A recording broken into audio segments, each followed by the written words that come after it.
Then our connection. What about during the application process? Everybody knows that. It's natural to connect. Divided into two situations by everyone. A call end connector. It's called a wire end connector. This is a convention after so many years. Board end connector. As the name suggests, you all know that. It is related to the PCB board. Connect to our main board. What about the segment connector? Well, it is connected to our cable harness. That's in the app. Of course, what about our consumer or 3C categories?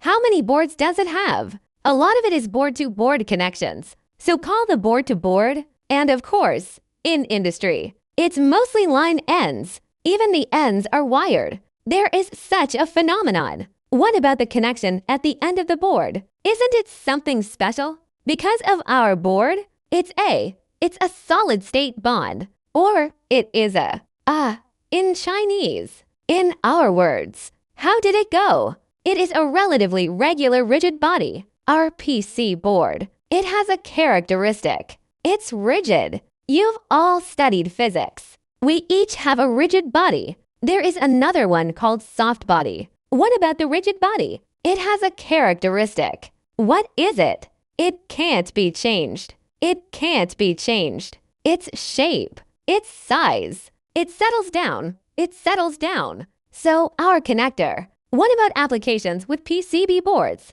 We'll produce a. We are very specially made. It is between the continuous and the PC board. Such a combination. What about this combination? We have SMT. Of course, it wasn't SMT at first. We started with something called post-input crimping, made of such a. How about this one? It's because of our PC board. Most of the original PC boards were perforated. Our connectors are plugged into these holes and then welded. Does this system work? It used to be called wave soldering. Wave soldering. So as the board becomes more and more integrated, or our understanding of this whole product, this volume and shape, demands are getting higher and higher. The technical requirements are getting higher and higher. We are made from this whole in addition to. It evolved. We are now talking about the process of surface sticking SMT. And how about this process?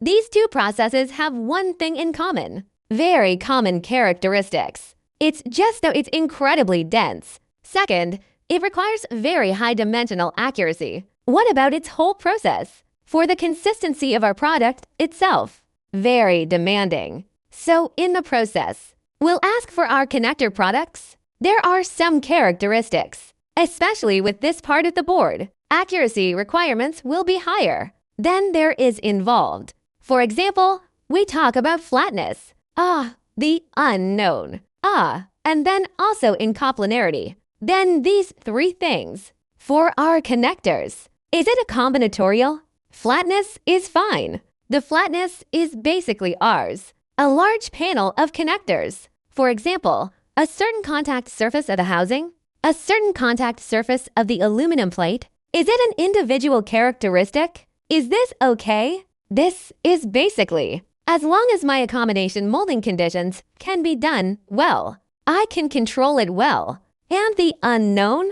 It is a relative, and it's a combination. You say, our terminal is relative to our hole, this position of the PC board hole, and my terminal's relative to this positional degree of these welding positions of the welding line. What about this location? Except for the position of the terminals themselves, there are also terminals relative to the way we install this board. The location of this housing, that's higher than this. Because during this soldering, we start from the 3-body. This is in 3 dimensions. Our solder core surface. It's faint just above the surface. Therefore, we require our terminals to be in this process. It should be on this surface. Achieve a certain degree of coplanarity. Otherwise, if the gap is too large, then there will be the virtual welding we often talk about. Even a phenomenon like mist soldering. That leads to. And these are the 3 key processes that result. What about us? In terms of connector assembly, and that's crucial. The flatness of the individual. It's easier for us to go through the injection molding process. And through this molding process, we do it. But for location, it is not made by itself, outside its inherent position, also because of assembly reasons. Because of our assembly, you need precision. The most representative products here. That's a lot. For example, our SMT type. The so-called Type C is also good. Our kind of SATA. This is micro USB. This, what kind of 41,612? All of these products. That's a lot. In the process, what do we usually do? Is to do. First of all, the fabrication and bending of the terminals, pin, in these processes, must go through some special process or special parameters to control. How exactly? How to detail each step? We won't talk about it here, but mind you, then these products are basically designed from a source. And number 2, we make things every step of the way. You have to do something very nuanced. This attention and monitoring.